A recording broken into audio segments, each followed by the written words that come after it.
Hey, it's me, Brendan Small from Metalocalypse, from Dethklok, and now Galacticon 2, and I'm here to talk about Toontrack.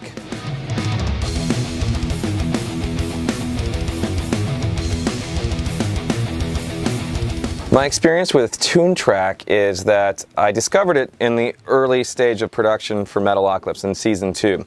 And what I really needed badly was a quick, good way to make drums sound outstanding, and I broadcast it all over TV. I needed to get fills happening, I needed dynamic range. I wasn't a good enough programmer to make this stuff happen on my own, so luckily Toontrack happened, and some friends of mine in the industry introduced me to it, and it saved the drums on the show because they were not that great beforehand. And it made music writing and arranging just a little bit faster, which is important to me because I think if you can't get an idea out there quickly, it kind of goes away, it dissipates into nowheresville, and you sometimes can't get it back.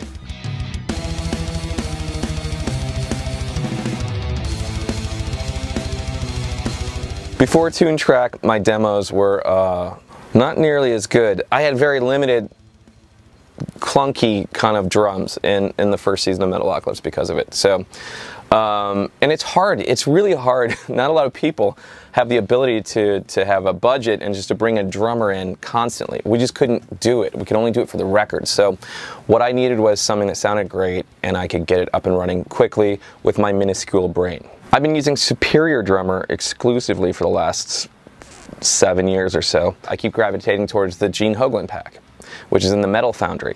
And the cool thing about that is you've got like, just if you need to just program immediately, they're EQ'd, they sound great, the rooms sound great, there's a dynamic range in the drums where you could really get them quiet and get them as loud as you want to. Plus, the third thing is that Gene Hoglan recorded all the patterns, playing drums by himself. I love his take on drumming, and so I'll literally click and drag those into a song that I'm working on and just start dicing them up. I'll open it up, I'll open up a session, I'll have a MIDI field open, and I will find patterns in the tempo that I've committed to already with the riffs that I've written.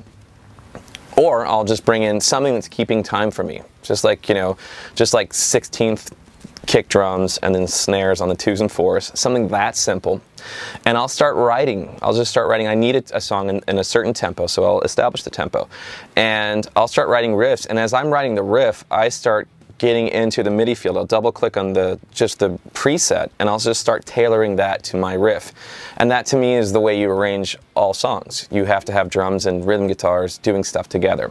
And that's the foundation. And from that point on, everything is, I have all the clues that I need to finish writing the song.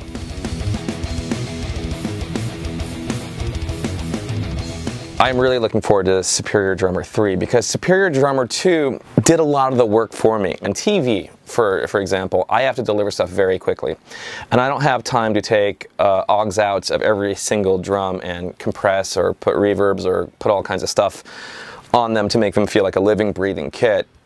They've done that for me already, and that's one of the big things. So I'm excited to see what they do with Superior Drummer 3.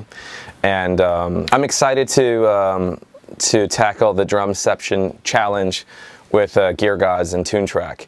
I've listened to the drum track already, and then what I do at this stage is I take a nap immediately. I'll take a few days off, and I'll go on vacation, and I'll let it simmer. That's what I'm doing now. I'll let all the answers come to me in a dream, as I usually do if you know my process. So I'll sleep in really late, and I'll pull out my guitar and I'll even tune it. It's an important tip.